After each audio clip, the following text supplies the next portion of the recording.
What is, by far, the most surreal event to have ever happened in history? The Battle of the Eclipse. Also known as the Battle of Hollies, it took place in the early 6th century BC in Anatolia, present-day Turkey. It involved the Medes and the Lydians. The sudden darkness led both parties to halt the fighting and negotiate a peace agreement, ending a 6-year war.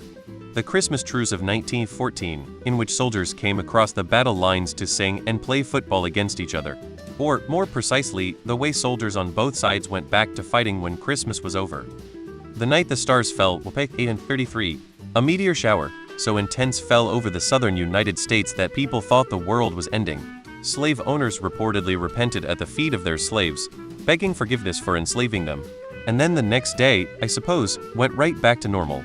But the even was so memorable that it was used as a touchstone moment that slaves could use to estimate their age for decades.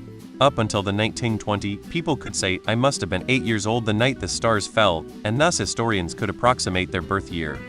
Hard to pinpoint one event, but I would say a candidate could be the Tunguska event of 1908. This incident involved a massive explosion in Siberia, believed to be caused by the airburst of a comet or meteoroid. It flattened an estimated 80 million trees over 2,150 square kilometers, yet incredibly, it caused no confirmed human fatalities. The event's cause remained mysterious for decades, fueling various scientific and fantastical theories, making it a prime candidate for one of the most surreal events in human history due to its scale, mystery, and the dramatic visuals it must have produced. Napoleon landing with 1,000 men in France and taking back control of the country in 3 weeks without a shot being fired.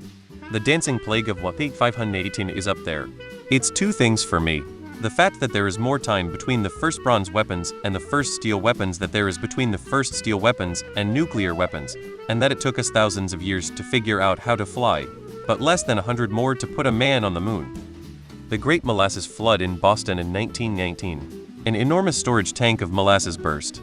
21 people were killed and 150 were injured. The escalation of the assassination of Franz Ferdinand from a manageable situation to World War I. I'm sure everyone in the region was unable to process it.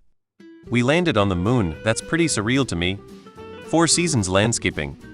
The Dave Matthews Band Chicago River Incident. https://n.m.wikipedia.org Wiki Dave Matthews Band Chicago River Incident on August 8, 2004, a tour bus belonging to the Dave Matthews Band dumped an estimated 800 pounds 360 kg of human waste from the bus Blackwater tank through the Kinzie Street Bridge in Chicago onto an open-top passenger sightseeing boat sailing in the Chicago River, below. There was a battle in WW2 where the Germans fought alongside Allied forces against the SS and freed a famous tennis player. The Battle of Kasseliter. The Nazis had surrendered at this point, but there were some SS forces that were still fighting, so the Nazis, Americans, and Australians teamed up against the SS. For me, watching the airplanes hit the World Trade Center seemed surreal. A Serbian man sticking a bottle up his ass was a major contributing factor to the collapse of Yugoslavia and the subsequent years of war and genocide. Specifically, his blaming it on an attack by a gang of Albanians was a tipping point in allowing pent-up nationalist feelings in Yugoslavia to boil over and subsequently explode. A bunch of weak-ass apes becoming the most dominant species on Earth. The US faked vampire attacks in Asia. The Surrealists had an intervention when one of the founding members of the group wanted to try something different. As they became more famous, the group became more politically active and encouraged each other to create ever more controversial art to shock and offend the common folk. Most of the group were on board because these guys were the rock stars of the era and everybody likes being famous. Except for Alberto Giacometti, he just wanted to make sculptures of human figures, specifically the common folk they were supposed to be offending. So the group, led by Marcel Duchamp, decided to have it out with him and threatened to kick him out of the movement if he didn't straighten up and fly sideways with the rest of them. He told them to kick rocks, and went on to create the work he's best known for, TLDR.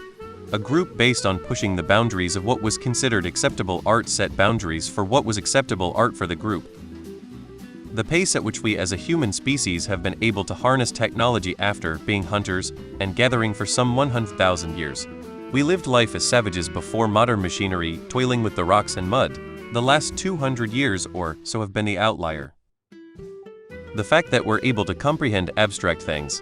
These 8 people can paint or write. Think about love.